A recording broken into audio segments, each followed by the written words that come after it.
They say that you are the average of the friends and company you keep. So I want us to improve our average together.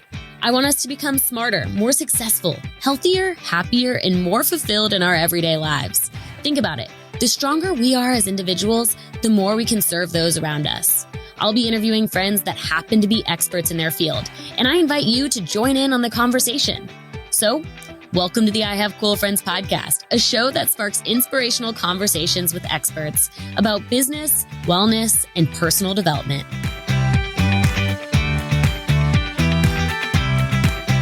Hello, and welcome back to the I Have Cool Friends podcast. I am so excited to have Rachel Demita on the show today. She's a content creator, sports personality, YouTuber, and a lot more that we're going to get into today. But we are very thankful to have you on the show today, Rachel.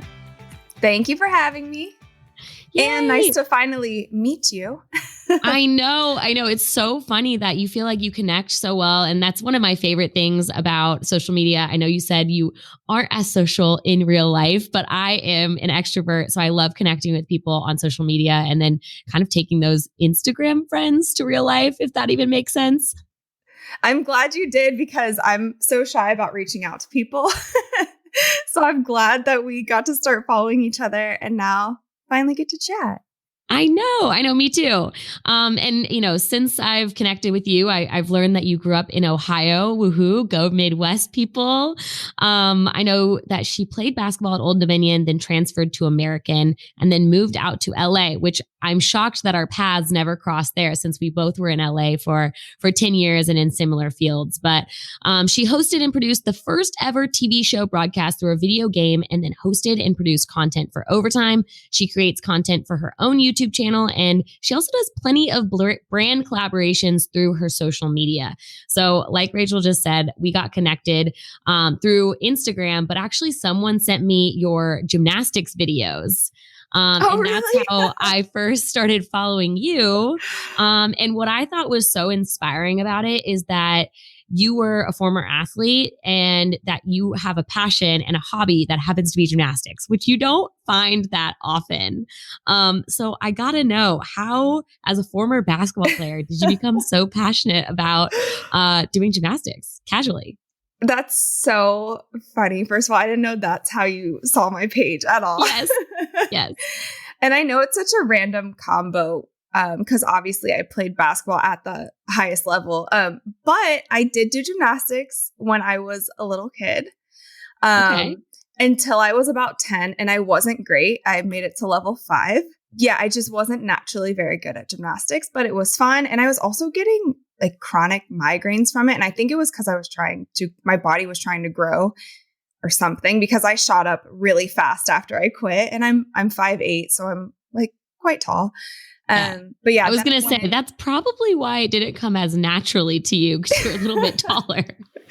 Yeah, it wasn't my sport. And then I went on to play softball and basketball, and I ran track and cross country and did a lot of sports. And then obviously really fell in love with basketball, trained my whole life for it to get a Division I scholarship. That was my goal. I never wanted to play pro, but I did want to play in college. And so after basketball, fast forward to when I was probably about 25 or 26, I just got this itch to try gymnastics again. And Said no one ever, by the way. I know. Well, I also love watching gymnastics. Like, it is probably my favorite sport to watch other than basketball. I think because I know how hard it is. And I think a lot of people don't really appreciate, like, I do believe gymnasts are the best athletes in the world. And like basketball, there are some basketball players who start in high school and then go college and then go pro. You can't do that in gymnastics. That is real talk right there. Yes. Yeah. I mean, I was practicing like 4 hours a day as a level 5 gymnast who had no future in the sport. I know it is crazy, and you kind of do have to pick and choose. And it seems like you chose lots of other sports that maybe your body was a little bit more fit for at that age. Yes. Whereas like I did soccer growing up and had to cancel that because gymnastics ended up taking so much of our time. But it seems like we both chose the right paths for ourselves. Yeah. And it's so much fun now because I'm not a huge, like I burned out from weightlifting in basketball because we would weightlift so much and just do such heavy training. And so when I found gymnastics, I got so much stronger, but it didn't feel like I was strength training, doing handstands. And it's just, I don't know, it's really fun to be able to flip again. And so I know I'm still not great, but I'm about at the same level as I was when I was 10 and I'm 30 now. So yeah. It's fun. That's pretty good. No, I see your videos. I'm like, I'm just so impressed that she carves out time in her day to do gymnastics. And it's truly just a hobby. And I'm currently looking for more hobbies. So you're inspiring me to maybe try some other things. I used to play knockout with my family a lot after dinner fun. growing up. And I don't mean to brag, but I did beat Norman Powell in a game of knockout at UCLA. It's on YouTube. It's my claim to fame in the basketball space, but I need to start practicing again. I can teach you anything you need to know in the basketball space. I can get your form right if you. I was going to say my form is atrocious from what I hear, but if it goes in the basket, I don't know why it matters. It's fine. You're not playing competitively. So at this point, just get it in the hoop, right? Gotcha. Okay, sounds good. We'll work on that next time we're together. But other than your hobby of doing gymnastics, you've had quite the eclectic career of doing a lot of different careers and projects and jobs. And so I'd love to hear in your own words, what has your career trajectory been since you graduated from college? Unexpected. It's kind of funny because I studied broadcast journalism and performing arts in college. And I graduated from American University, got a great education there. But all of my professors, were telling me I looked too young. I needed to cut my hair. I wasn't going to make it in television with kind of my style of presenting. And I needed to, be more buttoned up, more serious. And that just wasn't me. And I was like, I appreciate your criticism, but like, I want to try something else. So when I went to LA, I just had to figure it out. So I went to LA with no money and I got a job serving. So I was working in restaurants like 40 hours a week. And I ended up doing that for like the first 9 months that I was living in LA. And then from that, I got an agent quickly for modeling. And I honestly never loved modeling, but it was a way to get some income and start off. And that was something that I was a bit familiar with. So I did different commercials and things like that. But then I transitioned to making my own YouTube channel. And I got thrown into this space. I ended up being on a reality YouTube series really early on when I got to LA. And I got thrown into this world where I was bringing kind of my broadcast talent to YouTube. And that wasn't working. So I was getting so many comments like, why does she talk like that? She sounds like a news reporter, because that's how I was trained. But I feel like it was a blessing in a way, because I learned how to merge the two, how to really talk to an audience and make it feel like you're sitting, with your viewers, with your fans, but at the same time, keep a level of professionalism. And from that, I started working with a lot of the brands, Nike and Adidas, and NBA 2K actually saw my YouTube interviews talking to different athletes and reached out, and they were like, hey, we're doing this crazy idea to put a TV show in a video game. And I was like, okay. And so I auditioned, got the job, obviously, and then took on a really big role as not only the host, but the producer of that show. And that was a really perfect fit for me as well, because it wasn't so traditional television where I had to talk a certain way, because obviously you're in a video game, it's a lot more fun. And I was able to kind of blend my two worlds. And then from that, worked with Overtime, which is the same kind of thing, a very big sports digital platform. And I've really just come to love this digital space. And I don't think there's anything wrong with me not being on networks, because I have worked for ESPN. I have been on NBA TV. And sometimes it's like you reach a broad audience being in the digital space. And so I've taken it less as people like, oh, like you'll get on TV one day. I don't know how many times I've heard that. No like way. When I was in the video game, we were getting like 5 million views a week. They're like, oh, you'll get on TV one day. Just keep working. I'm like, what?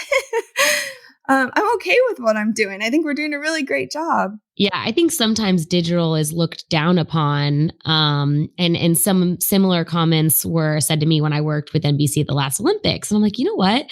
Digital, you can kind of be more yourself and bring your own flair to things. And I was like, I like doing digital. I don't think there's anything about it to poo-poo. Yeah. And I feel the same way. And I don't really watch TV unless I'm watching live sporting events. I watch so much YouTube and, the streaming platforms and whatnot. So I've kind of made my way here and I love it. And I'm just, this year has been the year that I've had to become the most creative because I'm so used to in my job. I mean, the past 5 years of my life, I've just been traveling, filming, going to all of these different events, live events. Like that's so much a part of what I do and how I create my content and working with other people. And since COVID hit, it's tested my creativity on a whole new level. Yeah, I bet. So when you kind of transitioned into this digital space, I'm sure when you went to college and you studied broadcast journalism, your goal was to be on TV. So did you have to reroute your goals or kind of give yourself a pep talk of like, no, digital is cool? Or is it pretty natural for you to just be comfortable with the jobs you were given? It's kind of crazy. I always thought I wanted to do entertainment hosting. And I got an internship at Entertainment Tonight working under Mark Steines, who's awesome, an incredible host. But from that internship, I realized that's not what I wanted to do. And part of it came from working so closely with Mark. He had this persona on television, which was great and everybody loved him, but he was even cooler in person. And I so wish that he was able to show more of his personality on the show because nobody got to see that unless you were working really closely with him. And he ended up leaving Entertainment Tonight and he's hosting another show where I think he's able to do that a bit more. But that was kind of my first realization in Hollywood about what it's like, I guess, to be on a network show. So I think a lot of the networks are seeing what's really thriving in the digital space and it's starting to flip and they're starting to use a lot more influencers on certain shows or as like digital correspondents who sometimes get, a hit on TV. So it was weird. I feel like it was a blessing in disguise that I kind of fell into YouTube and it made sense for me. And then a lot of opportunities came from it because I haven't really felt like I missed out, I guess, on like a cable job. Yeah. Yeah. And it totally makes sense. And being on the TV side of things and how maybe square a lot of the ideology is and how you have to present yourself on TV. I think they're realizing that, hiring an influencer or somebody with a YouTube channel, first of all, they're natural in front of the camera and naturally are used to being themselves. And then the second is they come with a built-in audience. I mean, You have such a strong following that if somebody hires you, they're not just hiring you because of how you present yourself on camera, but they're also hiring you for all of those people that are going to follow whatever you do. So it ends up being kind of double beneficial for the client or for the platform. I think so. Yeah. Well, what has it been like for you paving your own career as a woman in a typically male-dominated industry? So I've gotten this question quite frequently. And I honestly don't feel, I guess, that I'm at a disadvantage being a woman because it just keeps me on top of my game because you will get called out if you don't know what you're talking about.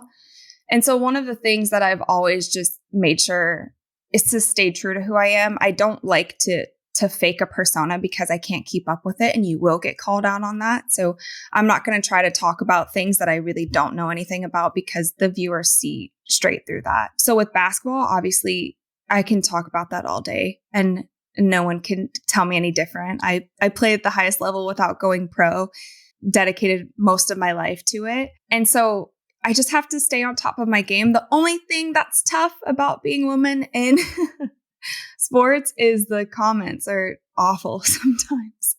And I have a very strong male audience and a lot of them are fantastic. But for my own mental health, a lot of times I don't read comments on certain posts because, Yeah.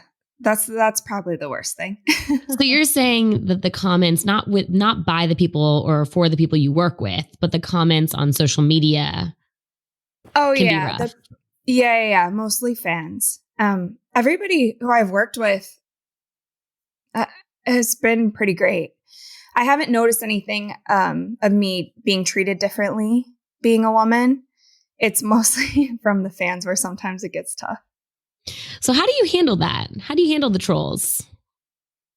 I don't respond and I try not to read the comments. One of the things that you can do though, if you don't know about this, is on YouTube and Instagram, you can mute people. And so they still think they're commenting, but nobody can see it, or restrict them. I think it's called muting on YouTube and restricting on Instagram. They can't get a bunch of like thumbs up that moves their comments to the top, because what I found is when you block people, it shows them that they got attention from you. And so I'm not huge on blocking people. And a lot of what I've had happen as well is I block somebody and they make 5 different accounts and they come back even harder. Yeah. So if you mute or restrict them, they can still comment. They just I don't see it and nobody else sees it. So they can just have fun partying by themselves, but they won't get any feedback from it. Wow. I didn't know that actually. It's a really good tip. I feel like I have, I don't know if it's just the times or the year, or if I just have like an Instagram account that people want to be mean to. But apparently this year is like the year that my friends and I have been talking that it's just been elevated, especially. I'm sure everyone's just having a tough year, and that's probably a big result of the negativity on Instagram. But for some reason, it seems worse this year than in years past. Yeah, I think people are on their phones a lot more.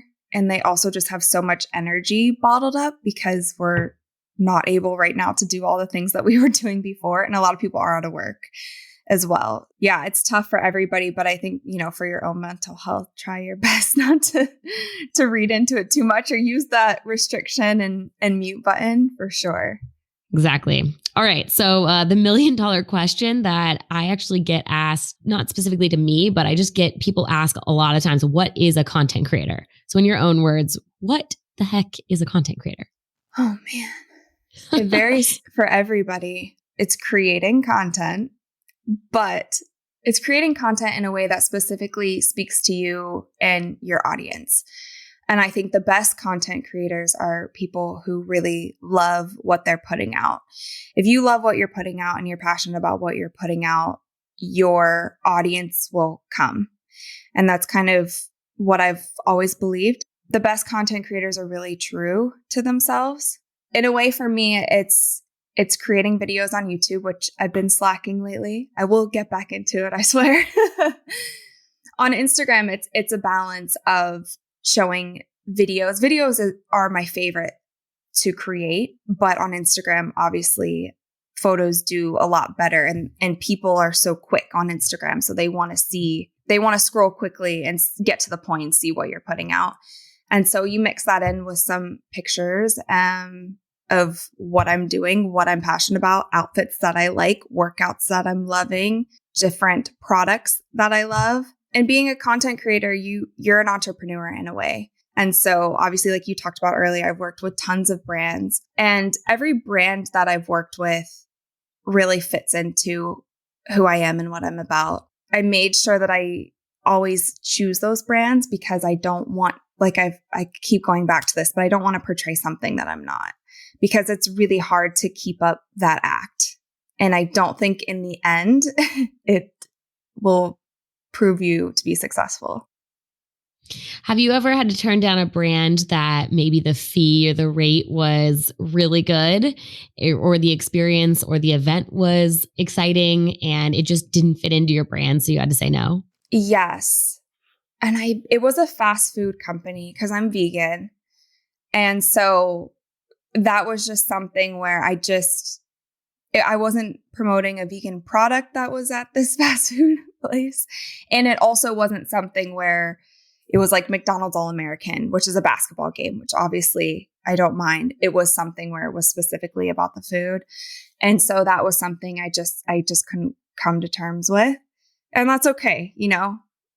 Things come and go. But yeah, and I think there was one that was alcohol related as well, but it also wasn't. I've done stuff with alcohol where it's like an event, but not just like the straight promotion. I think just the concept around the campaign just didn't kind of fit in with my brand and what I felt comfortable with. But yeah, that's pretty much it. Well, in this year where so many people are getting furloughed or let go or making a career pivot, a change, a lot of people are looking at being a creator or getting into this influencer space. So, what's a good advice of figuring out how do you figure out what kind of content your audience is looking for? I think it's been super cool to see, especially on TikTok. Like, have you seen how many people have really blown up on TikTok since the pandemic hit? Yeah. And I gotta say, so I do have a TikTok. I wouldn't say I try so hard. It's just sometimes I do it and I play around with it, but I get into rabbit holes and I can't get off the app for hours where I can't click in it because it's so dangerous for me. It's so entertaining. Right. Yeah, that was something that I actually wasn't on TikTok before COVID. So I'm that typical Same. person who got on it in March. But it was a great way for me to explore creativity because there's so many video trends. And I could just, okay, how do I tie this back into sports in a way? Or how do I, make this my own? And so that's what I used it for. But going back to your question, I think the first thing you have to figure out is what do you love?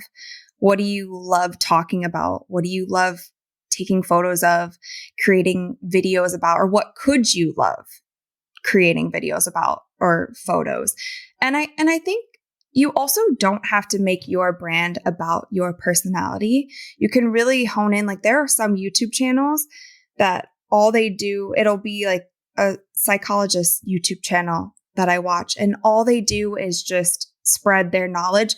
I know nothing about these people personally, but that's okay. And they're just willing to give that information. There are other YouTubers who daily vlog and you know everything about their life. So I think step one is just figuring out what you really love, what you're passionate about, and then also take a look at your social audience that you have right now. If you do have one, is it primarily female audience? Is it a primarily male audience? Is it younger kids, older moms who would like to learn about cooking or things around the house? And yeah, so taking a look at the audience that you already have, and then also just figuring out what you're really passionate about. Well, you've obviously done very well from what it looks like on social media. So how have you been able to build a business around creating engaging, authentic content? I mean, do you try and get a certain amount of brand deals a month? Do you try and work with one network a year? Is there kind of a strategy that you have when you're looking at the big picture?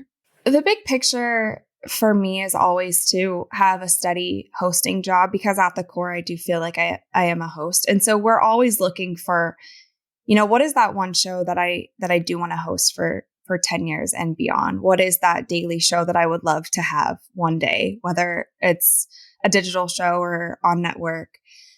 So that's always the main goal and what I'm working towards. And brand deals for me, it's just such an opportunity to be creative. I don't necessarily have a goal on how many brand deals I hit. Obviously, it's a great source of income. But what we've been doing as I've been in this industry for longer and longer, we're trying to make these deals where I can stay with the company longer if it's a company that I really love. And how can we make this more of a partnership instead of a one-off?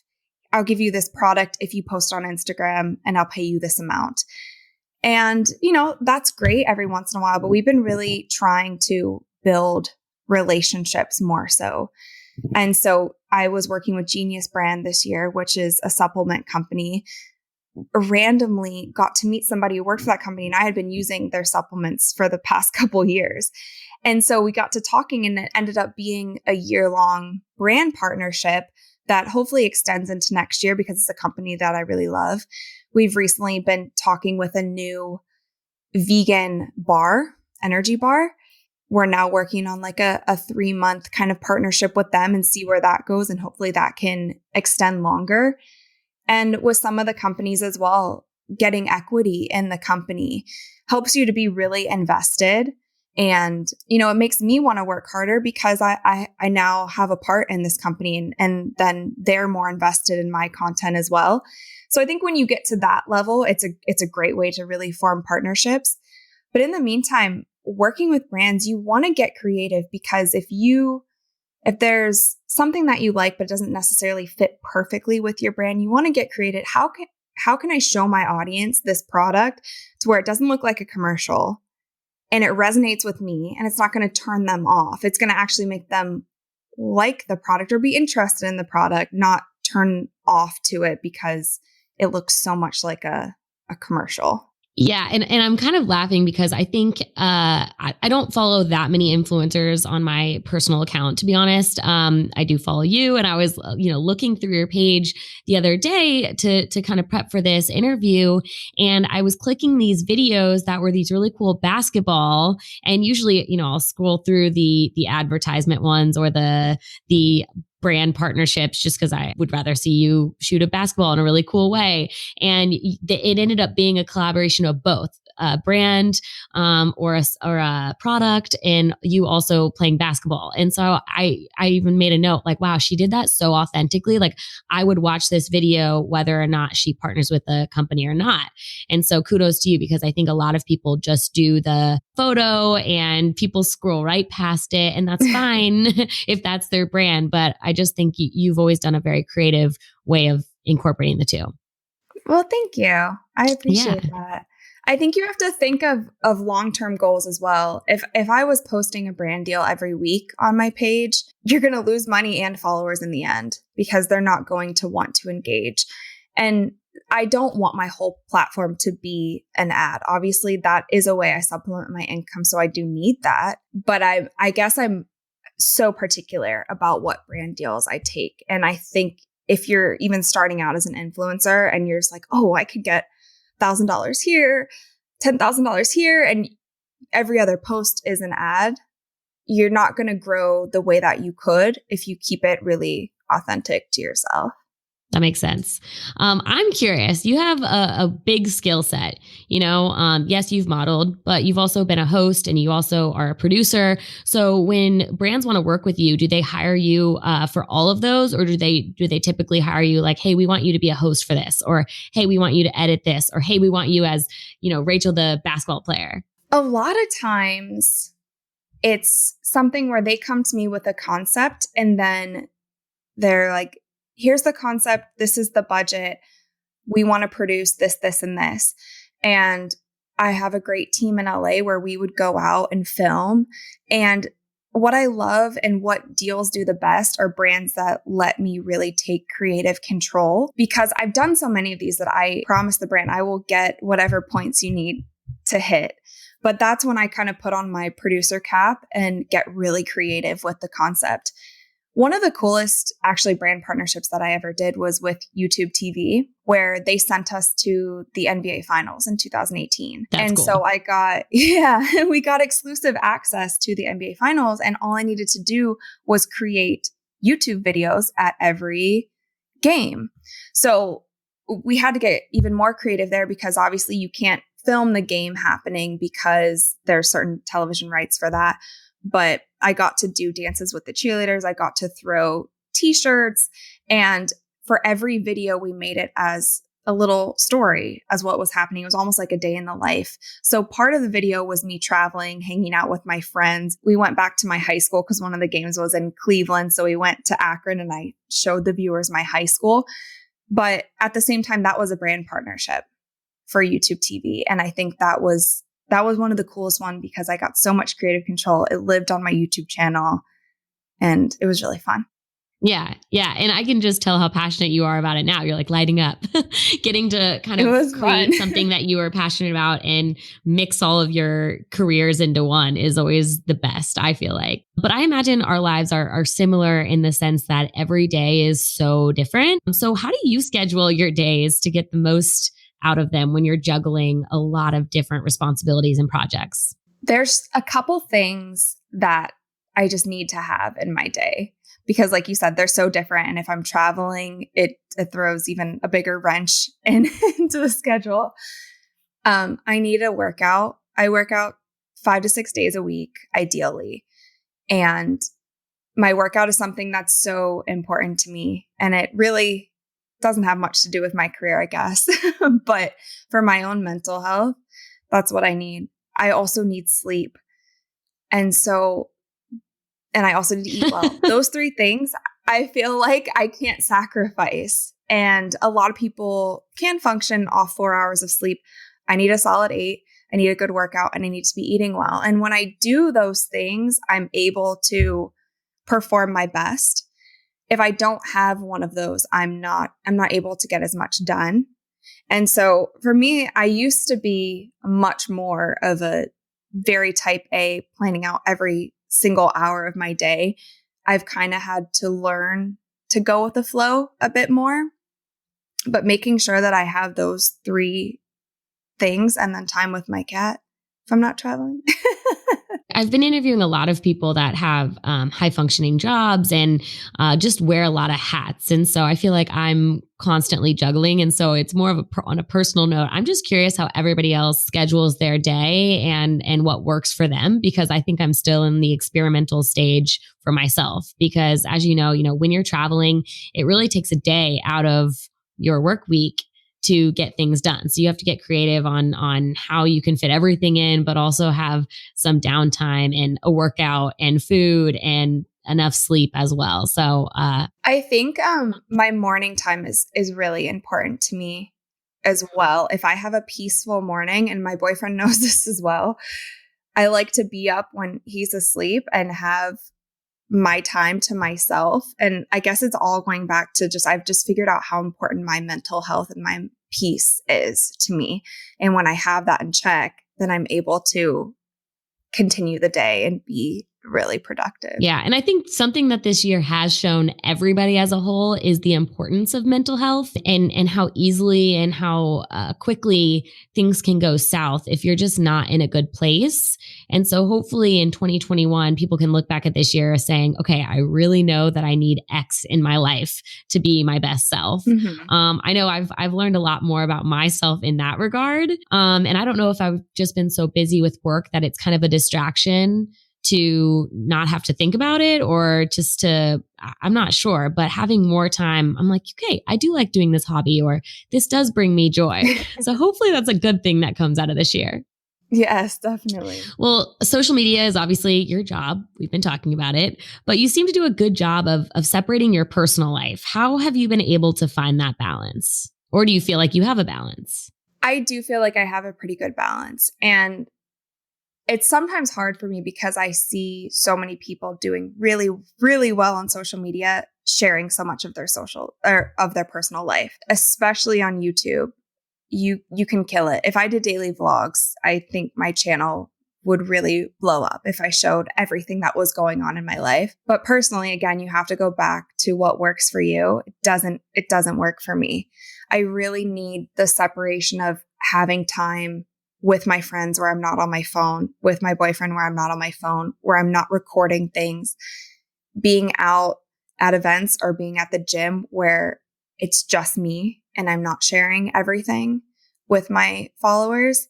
At the same time, I feel like people know a good bit about me and my interests and what I love to do and things that I'm passionate about, but they're not seeing me wake up in the morning. They're not seeing my personal time with my friends and my family. I never really share my family on social media.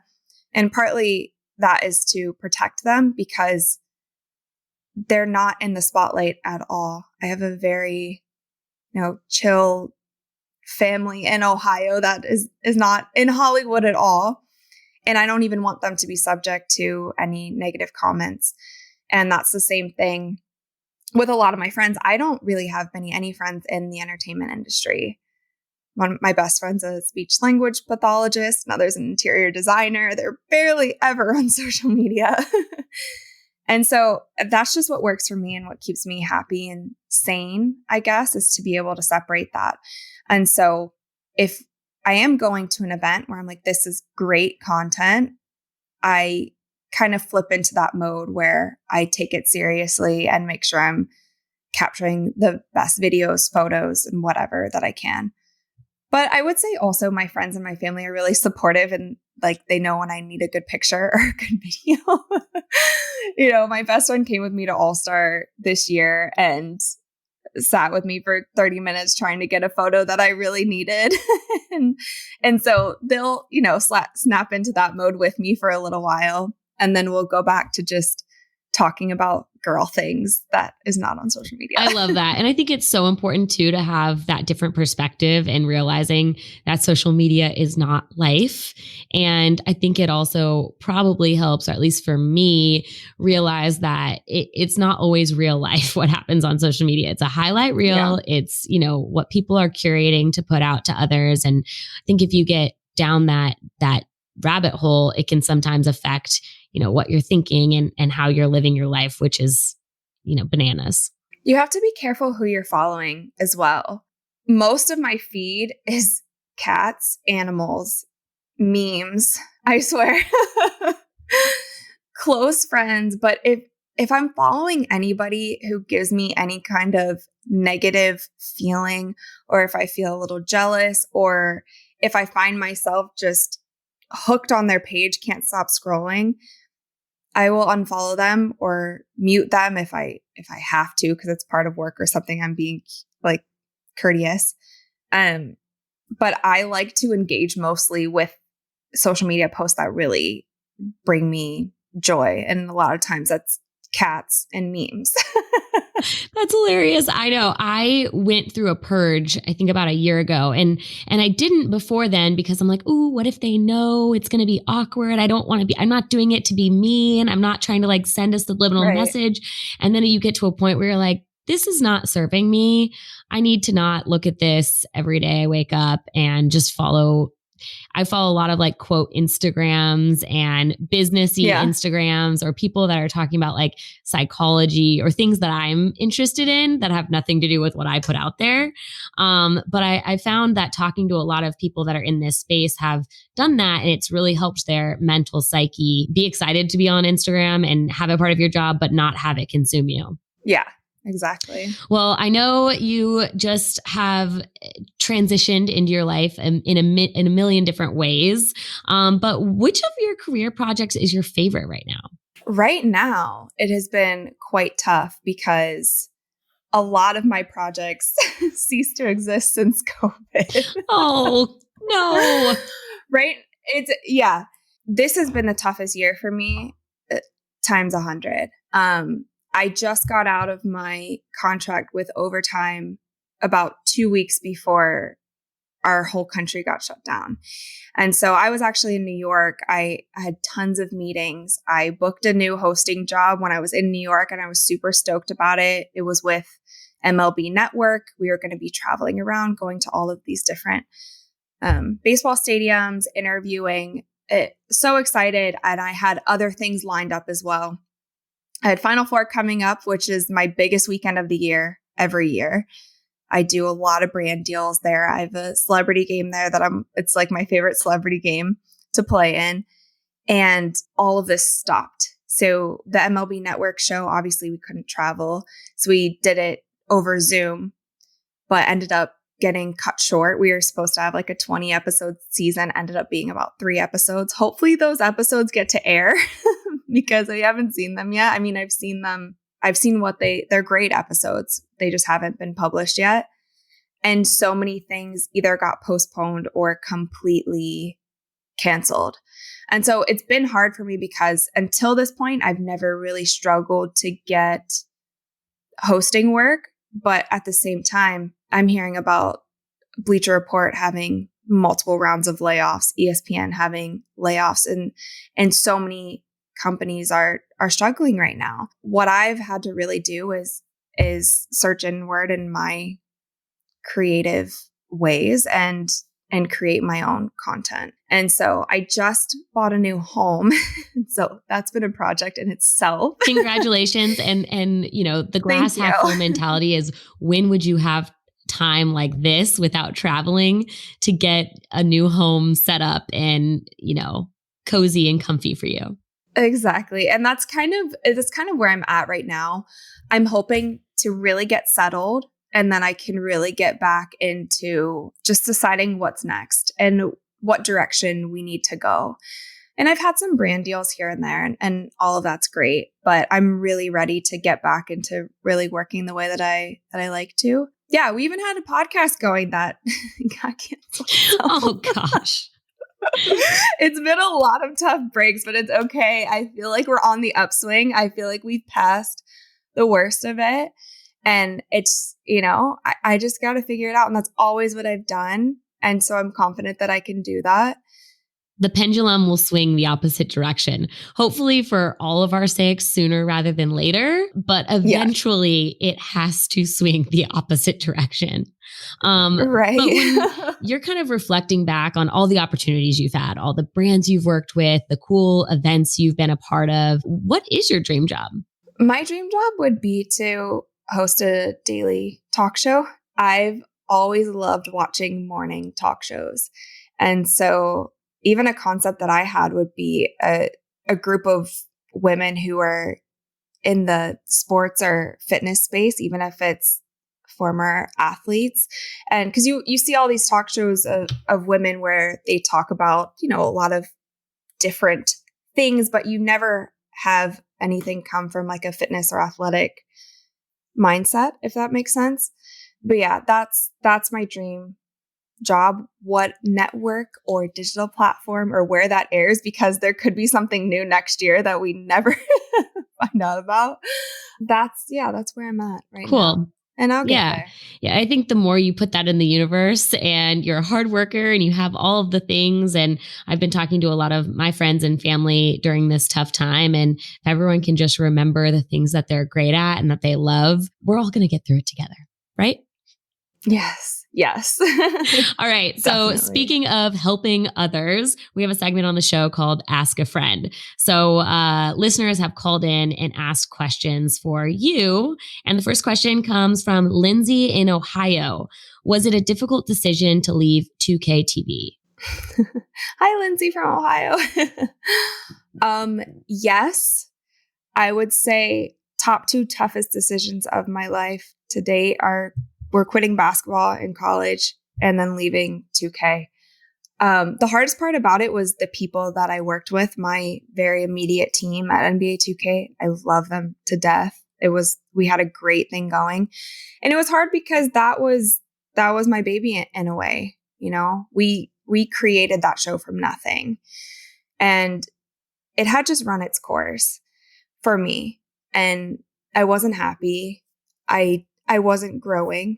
At the same time, I knew I was going to take a hit.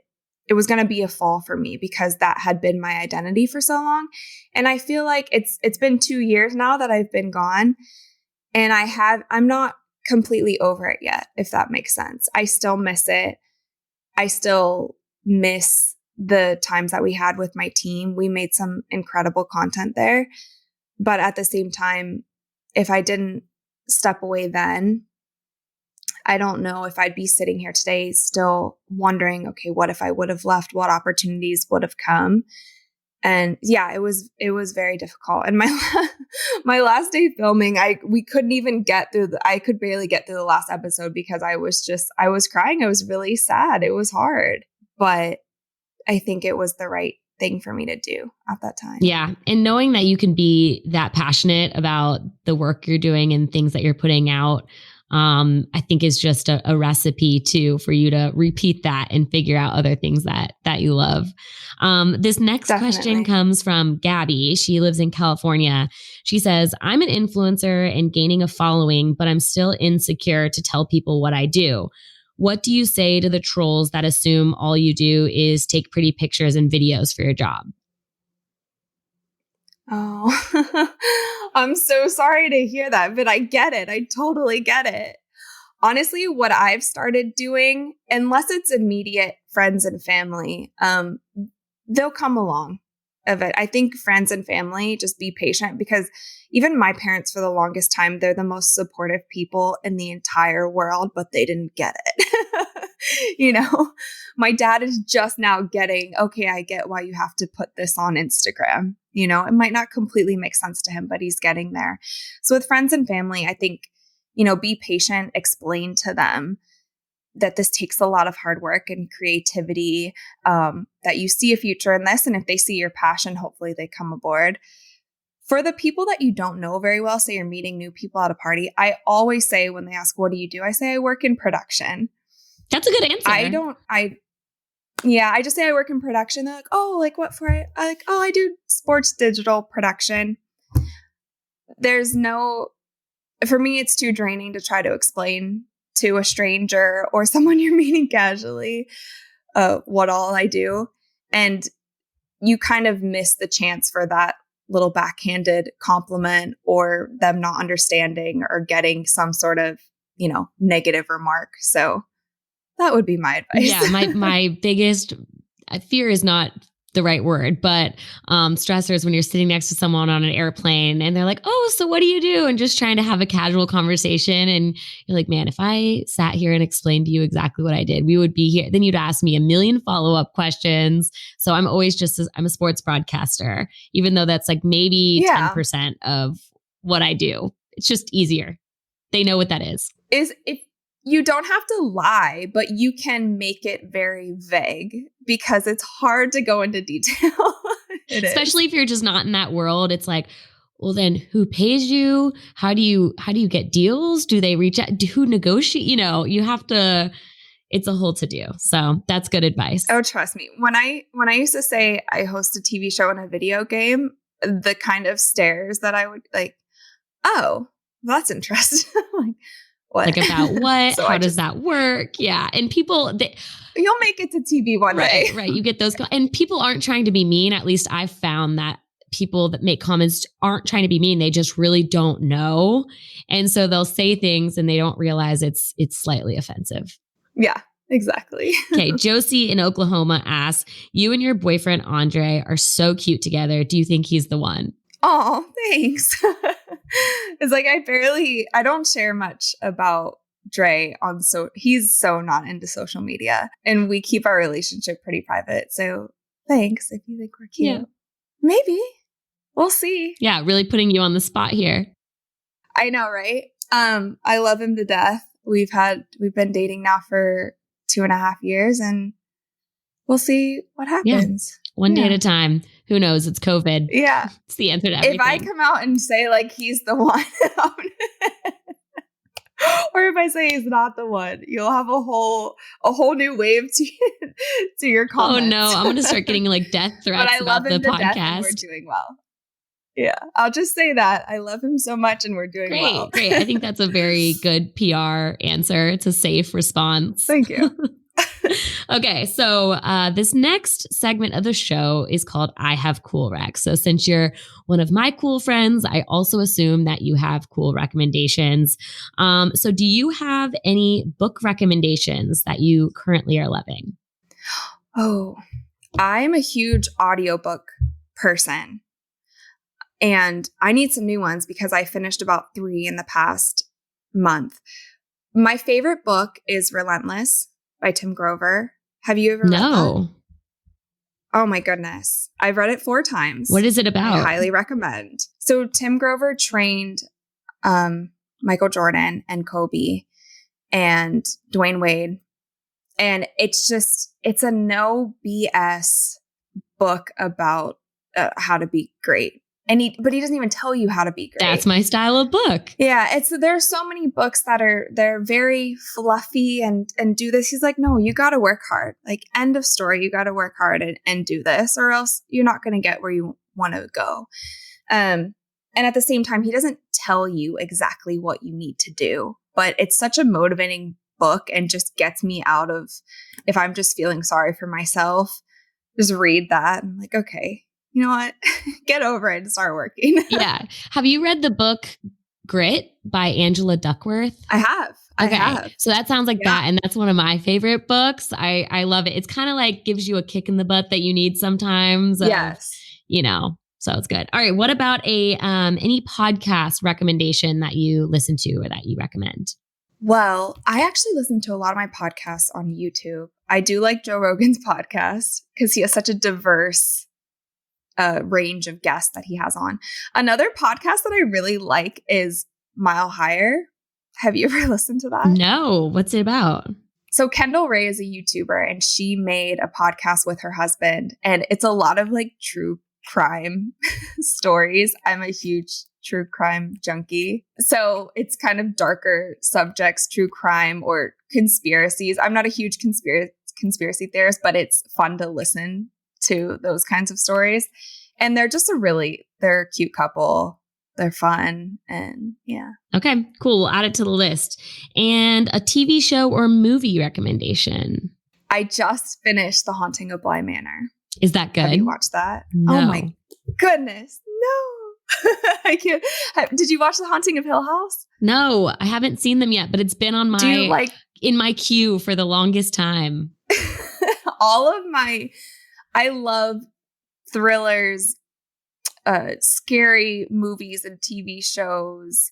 Have you seen The Vow then about NXIVM No. cult? I really like cult documentaries. Oh yeah, cult stuff is crazy. So I get down rabbit holes on that. It's on HBO and it's about the cult called NXIVM in DOS. Huh. So I'm going to watch this and I'm giving you a recommendation. Okay, watch Haunting of Hill House and then watch Haunting of Bly Manor. It's so good. All right. I have so many. Great. I've been needing a new show, so this is perfect for me. All right. So do you have a friend of yours that's maybe doing something cool that you want to brag about or hype up? So actually, it's funny that we're doing this today because my friend Natalie, who trained me last summer in Austin, her and her boyfriend have this great company called The Durable Athlete, and they're coming out with their app soon. And I love their approach to training because it's so well-rounded. So it's not just the physical, getting into the gym. They concentrate a lot about sleep, a lot about mental health, a lot about your diet, and then also about the functionality of your training. So making sure that everything you're doing is in the correct form, making sure that your flexibility is on point and your mobility is huge for them. So every time we train together, our warm up would be a solid 15 minutes just to make sure my glutes were activated, my hips were working in the direct way, making sure my alignment and everything was set up to prevent injury as best as possible. So you can check them out. I'm going to look up their Instagram page. But their brand is The Durable Athlete. And it is Christian and Natalie. Great. We have a lot of athletes that listen to this podcast, so I'm sure they will be interested in checking that out. And I'll make sure to get their social media handle from you, and I'll connect it to all the information. But thank you so much for being on the show. This has been such a fun conversation. Yay. Thanks for having me. I hope I didn't ramble too much. No, it is perfect. And I think you answered a lot of the unknown questions regarding being an influencer or a content creator. So thank you for that. All right. So how can listeners follow you or find you on social media? So all of my social media is the same. It's at R.A. Demita. That's RADEMITA. And that's my YouTube channel as well. So youtube.com/RA Demita. Instagram, Twitter, TikTok, and YouTube. Awesome. Thank you so much. And for all of you guys listening, thank you again. Don't forget to use the friend line on the website, ihavecoolfriends.com, to ask your questions about business, wellness, and personal development. Make sure to subscribe to the podcast, leave a comment, and get in on the follow-up conversation on our Facebook, Instagram, or YouTube channel. And always tune in next week for another new episode. Bye.